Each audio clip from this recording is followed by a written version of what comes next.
할렐루야, 김진홍 목사입니다. 한 주간 잘 지내셨습니까? 이제 오늘 우리 함께 소요리 문답 제10문 사람의 창조에 대해서 함께 공부하도록 하겠습니다. 기도합니다. 하나님 아버지, 크신 은혜 가운데서 하나님의 말씀을 공부할 수 있게 하심을 감사합니다. 오늘도 저희 모두 위에 지혜와 계시의 영을 충만하게 부어주시고 혼란한 이 세상 진리 위에서 바른 길 걸어가게 하옵소서. 예수님의 이름으로 기도드리옵나이다. 아멘. 할렐루야. 오늘은 제10과입니다.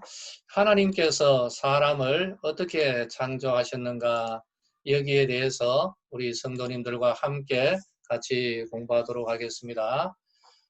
자, 같이 읽어볼까요? 하나님께서 사람을 어떻게 지으셨는가? 답을 읽습니다.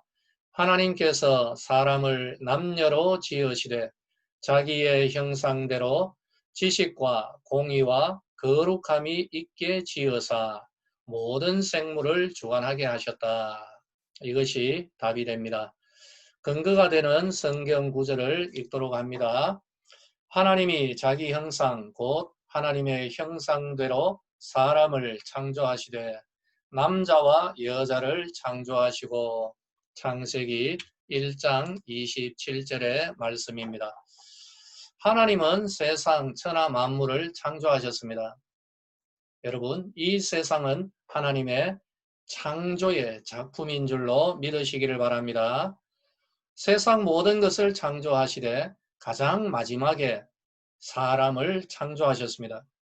하나님이 사람을 어떻게 창조하셨는가 하면은 하나님이 남자와 여자로 창조를 하신 것입니다. 그 이유가 세 가지가 있습니다. 물론 그 이전에 하나님이 우리 사람을 흙으로 빚으시고 거기에 하나님의 영을 허락하셨죠. 하나님의 형상을 우리에게 주셨습니다. 그 이전에 우리가 생각해야 될 것은 하나님은 남자와 여자로 사람을 창조하셨습니다. 그 이유를 저는 세 가지로 우리 성도님들과 좀 나누기를 원합니다. 첫 번째, 남자와 여자가 서로 도우며 살아가도록 하셨다라는 것이죠. 남자 혼자 있는 것이 결코 좋지 않습니다. 하나님 보시기에도 좋지 않았다라고 말합니다. 그래서 하나님은 여자도 창조하셔서 함께 어우러져서 살아가도록 하신 것이죠. 후손을 낳아서 하나님을 경외하는 가정을 꾸리도록 하신 것입니다. 그런데 다른 창조물, 특별히 짐승들을 보면은 하나님은 이들 짐승들은 암수를 동시에 창조하셨습니다. 하지만 사람의 경우는 남자를 먼저 창조하시고 후에 여자를 창조하셨습니다. 왜 그럴까요? 성경에서 그 답을 구체적으로 말하고 있지는 않습니다만은 제가 추론하는 내용은 이것입니다. 남자가 여자의 존재를 절실히 필요로 하는 마음을 가지도록 하신 이후에 하나님이 창조하신 것이죠. 그리고 아울러 여자도 역시 마찬가지입니다. 하나님께서 하와를 창조하셔서 아담에게로 이끌어 가실 때 하와는 자기의 마음으로 동의를 한 이후에 아담과 하나가 되는 가정을 이룬 것입니다. 그러므로 사람의 하나됨은, 남자와 여자의 하나됨은 서로의 필요와 동의, 합의하에 이루어진 관계라는 사실을 반드시 명심해야 됩니다. 그래서 아담은 하나님이 하와를 자기에게 인도하여 오는 것을 보고 이런 말을 합니다. 이는 내 뼈 중에 뼈요 살 중에 살이다. 그렇게 하면서 기쁨으로 하와를 받아들인 것입니다. 그냥 하나님께서 만들어 놓으신, 창조하신, 그래서 자기의 의지나 선택이 없는 것이 아니라 하나님께서 아담의 갈비로 하와를 창조하시고 난 이후에 아담에게로 데리고 오는 거죠. 그때 아담은 하와를 보고 이는 내 뼈 중에 뼈요 살 중에 살이라 기뻐하면서 하와를 맞이한 것입니다. 하와는 어떨까요? 하와 역시 마찬가지죠. 자기를 향하여서 손을 벌리는 아담에게 억지가 아니라 하와 역시 자기의 의지로 아담의 그 손을 잡은 것이죠. 그래서 한 가정을 꾸리는데 동의를 했다라고 저는 그렇게 생각을 합니다. 결국 남자와 여자가 만나서 한 몸이 되고 가정을 이룸으로써 하나님께서 사람을 창조하신 창조의 완성이 이 가정에서 이루어지는 것이고 그 열매가 후손이 되는 것입니다. 바로 그렇게 함으로써 바로 그 후손이 있으므로 하나님을 경외하는 믿음의 가정을 이루어 가도록 하신 것이죠. 이것이 하나님께서 남녀를 창조하신 창조의 원리인 줄로 믿으시기를 바랍니다. 할렐루야. 두 번째입니다.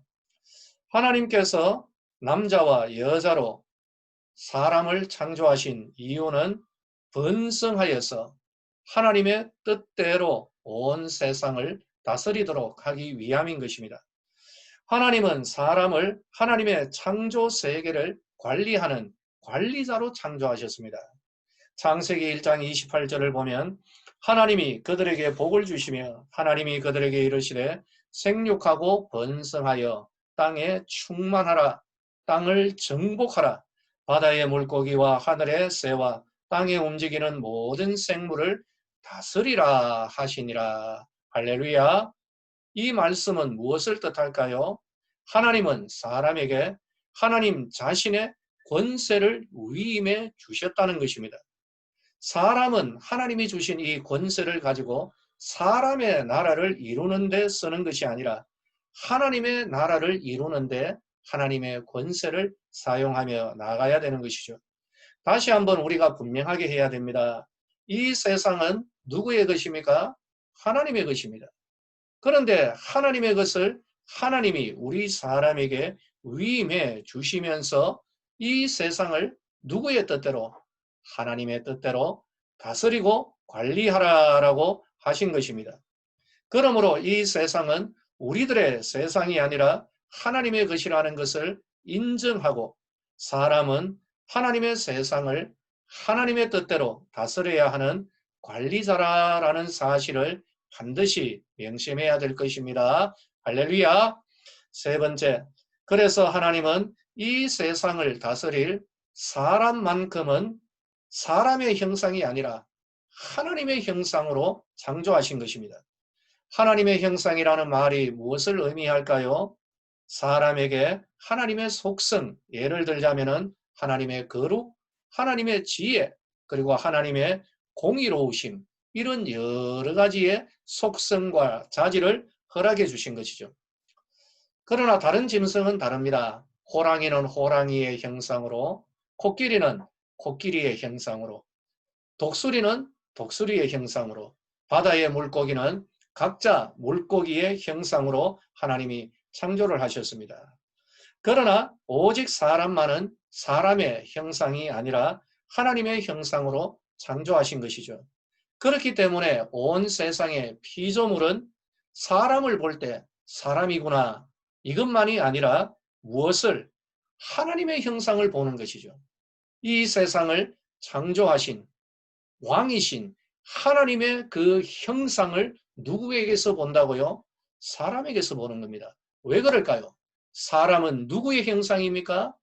하나님의 형상이기 때문입니다. 세상천하 만물은 사람이 다니는 것을 보고 거기에서 하나님의 형상을 발견하는 것이죠. 그렇기 때문에 이 천하 만물들은 아담과 하와, 하나님의 형상으로 창조된 바로 아담과 하와에게 순종하고 굴복하였던 것입니다.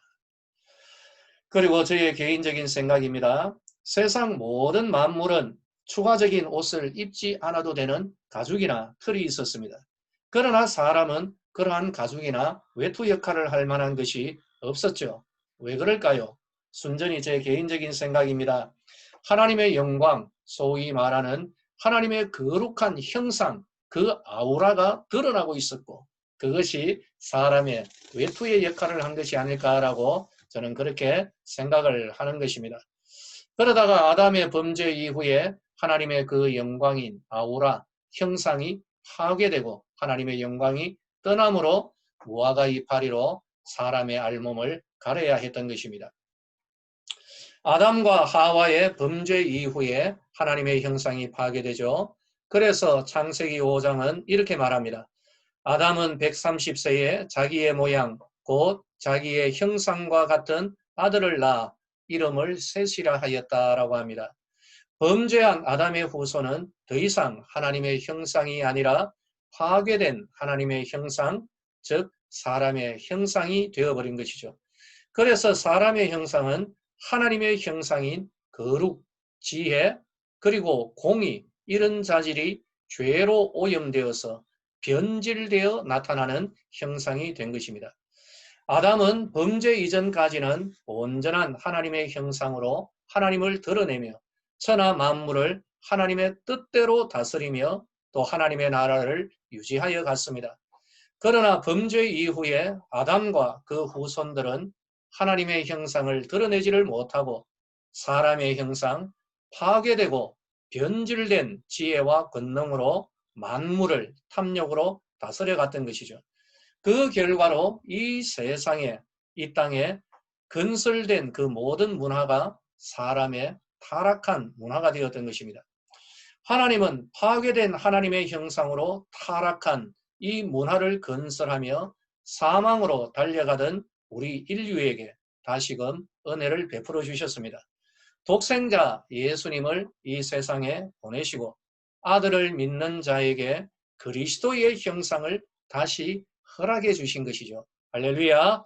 우리는 예수님을 믿음으로 말미암아 다시금 하나님의 영광의 본체이신 그리스도의 형상을 부여받습니다. 하나님은 우리를 예수 그리스도 안에서 다시 새롭게 창조하신 것이죠. 그래서 우리는 새로운 피조물이 된 것입니다. 이제 우리가 귀를 기울여야 할 말씀, 오늘 배운 내용을 다시 한번 세 가지로 살펴볼까요? 자, 우리가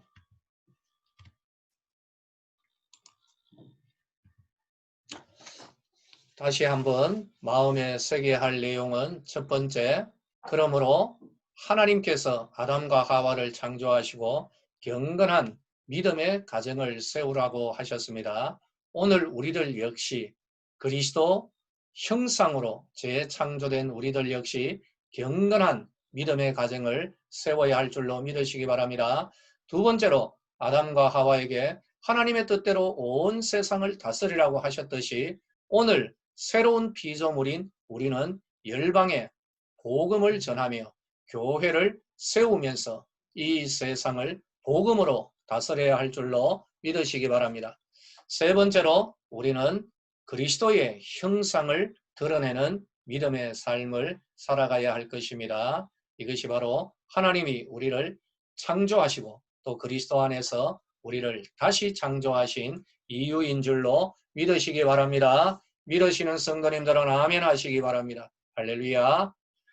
자, 그럼 이제 오늘 우리 성경 문제를 한번 풀어볼까요? 남자와 여자 창조에 대한 설명인데 틀린 것입니다. 맞는 것이 아니고 뭐라고요? 틀린 것입니다. 첫 번째, 번성해야 한다. 두 번째, 사람의 형상으로 창조가 되었다. 세 번째, 세상을 다스리는 자로 창조하셨다. 네 번째, 하나님의 형상으로 창조를 하셨다. 아유, 오늘 문제가 너무 어려운 것 같습니다. 그러나 우리 성도님들 은혜 가운데 잘 풀어가지고 저에게 그 답을 여러분 알려주시기를 바라겠습니다. 할렐루야. 더운 날씨입니다. 다음 주까지 하나님 은혜 가운데 지내시고 우리 다음 주에 다시 만나도록 하겠습니다.